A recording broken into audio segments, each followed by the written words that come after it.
tentang internal dan pemerintah, audit keuangan, dan audit operasional. Yang pertama, materi yang saya sampaikan ini akan membahas dulu tentang peran auditor internal dalam audit keuangan. Auditor internal memainkan peran penting dalam audit keuangan, terutama dalam memastikan bahwa proses keuangan organisasi berjalan secara efektif, efisien, dan sesuai dengan peraturan serta kebijakan yang berlaku. Ini ada peran utama auditor internal dalam audit keuangan. Yang pertama, menilai pengendalian internal. Auditor internal bertanggung jawab untuk mengevaluasi efektivitas pengendalian internal organisasi, termasuk prosedur keuangan. Mereka memastikan bahwa sistem pengendalian internal mampu mencegah, mendeteksi, dan juga mengoreksi kesalahan atau kecurangan dalam laporan keuangan. Yang kedua, ada mengevaluasi kepatuhan. Auditor internal memeriksa apakah laporan keuangan disusun sesuai dengan standar akuntansi yang berlaku, misalnya IFRS dan GAAP, serta mematuhi peraturan hukum dan regulasi eksternal. Kemudian memberikan rekomendasi perbaikan. Setelah mengidentifikasi kelemahan atau masalah dalam proses keuangan, auditor internal memberikan rekomendasi kepada manajemen untuk meningkatkan pengendalian, prosedur, atau kebijakan yang ada.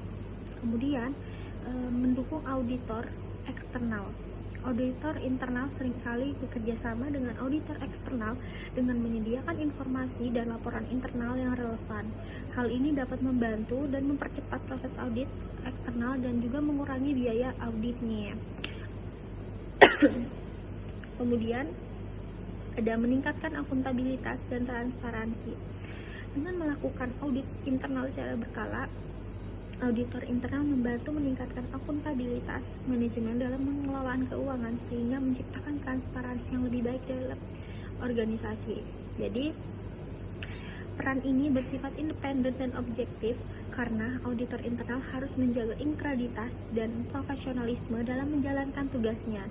Dengan menjalankan fungsi-fungsi tersebut yang udah saya jelaskan tadi, auditor internal ini membawa organisasi memastikan bahwa laporan keuangan yang dihasilkan dapat diandalkan untuk pengambilan keputusan oleh para pemangku kepentingan.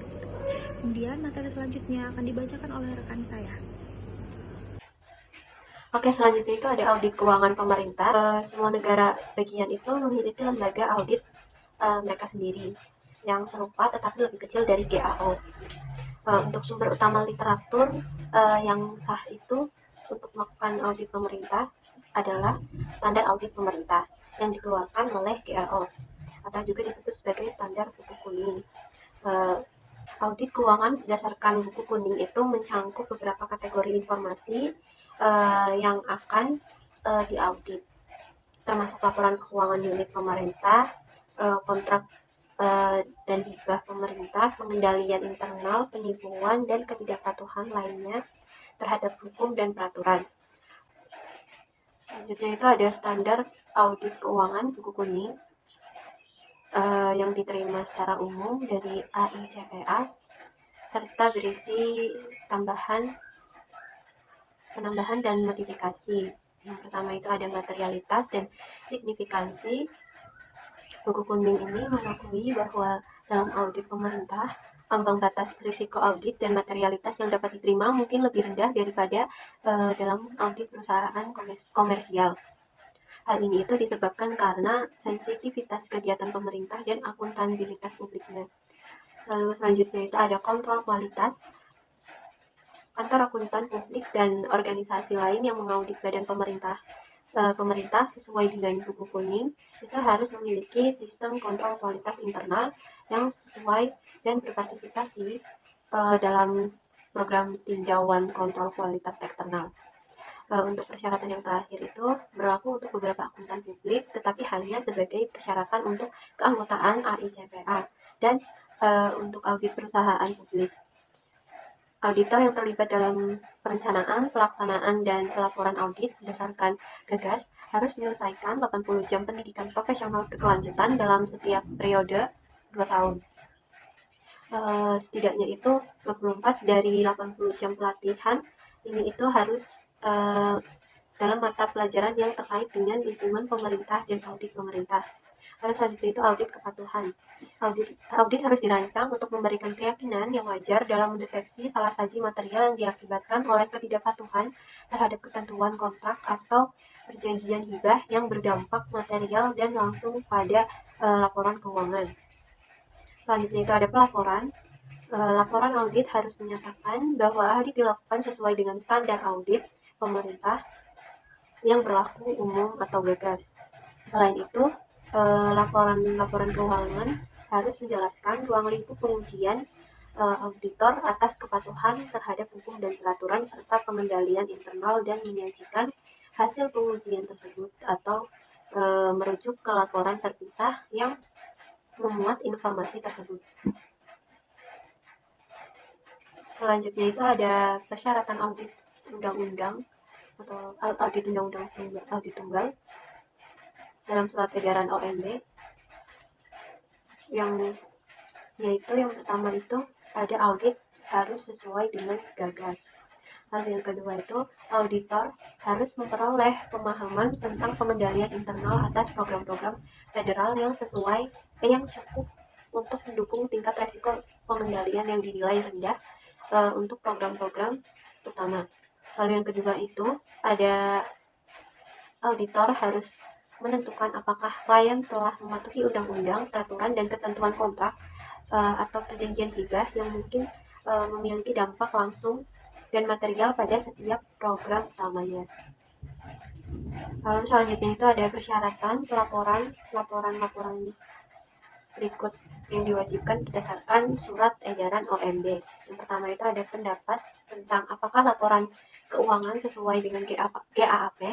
Lalu yang kedua itu ada pendapat tentang apakah jadwal penghargaan federal disajikan secara wajar dalam semua hal yang material terkait dengan laporan keuangan secara keseluruhan. Lalu yang ketiga itu ada laporan tentang pengendalian internal yang terkait dengan laporan keuangan dan program utama.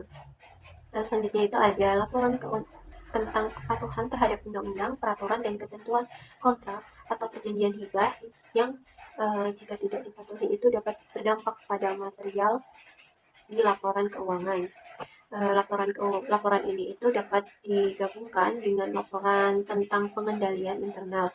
Lalu selanjutnya itu ada jadwal temu dan jumlah biaya. Selanjutnya itu ada jadwal temuan dan biaya yang diperbanyak. Lalu selanjutnya itu ada sumber panduan AICPA yaitu meliputi panduan audit standar audit pemerintah dan surat edaran A133 audit.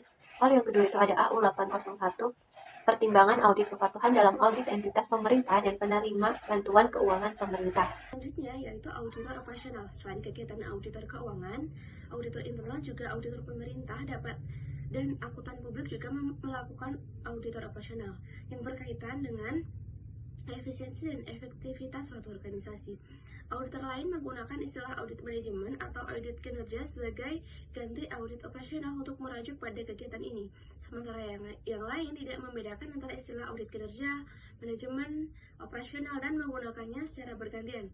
Berikut terdapat 3 perbedaan utama antara audit operasional dan juga audit keuangan. Yang pertama yaitu tujuan audit.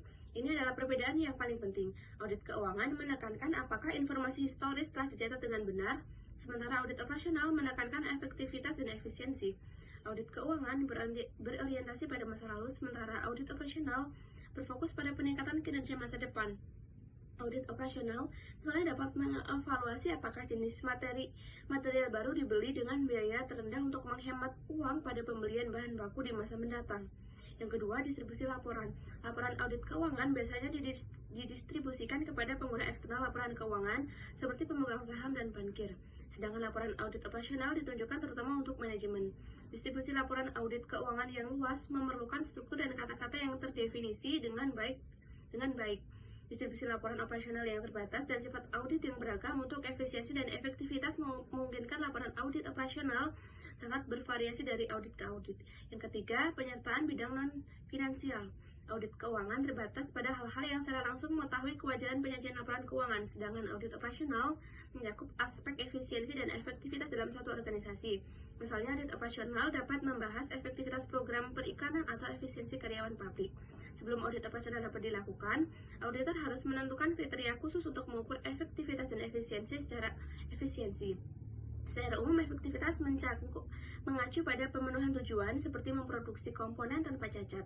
Efisiensi mengacu pada penentuan sumber daya yang digunakan untuk mencapai tujuan tersebut seperti menentukan apakah komponen diproduksi dengan biaya minimum.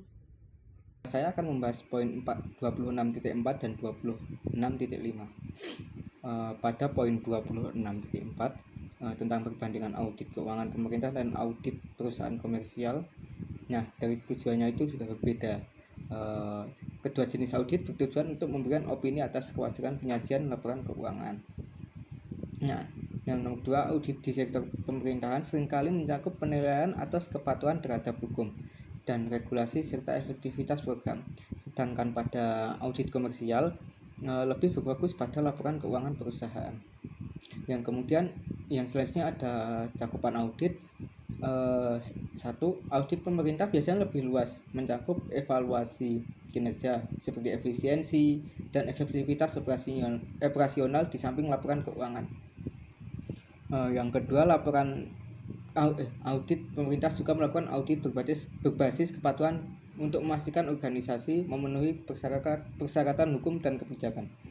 Yang kedua, yang selanjutnya ada standar dan prinsip. Audit pemerintah sering menggunakan standar yang ditetapkan oleh badan pengatur pemerintah, seperti audit komersial mengacu pada standar akuntansi dan audit yang diterima secara umum. Yang selanjutnya masuk kepada pelaksanaan audit. Audit di sektor pemerintahan biasanya dilakukan oleh lembaga pemerintah atau auditor internal. Perusahaan komersial menggunakan auditor eksternal yang independen. Yang kemudian masuk pada poin 26.5 Undang-Undang Audit Tunggal. Latar belakangnya yaitu Undang-Undang Audit Tunggal atau Single Audit Act dirancang untuk entitas yang menerima dana federal guna memastikan transparansi dan akuntabilitas dalam penggunaan dana publik. Tujuannya yaitu untuk memastikan dana federal digunakan sesuai dengan tujuan yang dimaksud, mengurangi duplikasi audit dengan mengintegrasikan berbagai audit menjadi satu proses. Evaluasi pengendalian internal dan kepatuhan terhadap peraturan federal. Yang selanjutnya prosedur dan implikasi. Auditor perlu fokus pada program atau area dengan risiko tinggi. Laporan harus mencakup evaluasi terhadap kepatuhan, pengendalian internal, dan temuan signifikan yang berkaitan dengan dana federal. Yang terakhir ada manfaat. Manfaatnya yaitu meningkatkan efisiensi audit, memberikan laporan yang lebih komprehensif tentang penggunaan dana federal. Mungkin itu saja yang bisa saya sampaikan. Kurang lebihnya saya mohon maaf. Wabillahi taufiq wal hidayah. Wassalamualaikum warahmatullahi wabarakatuh.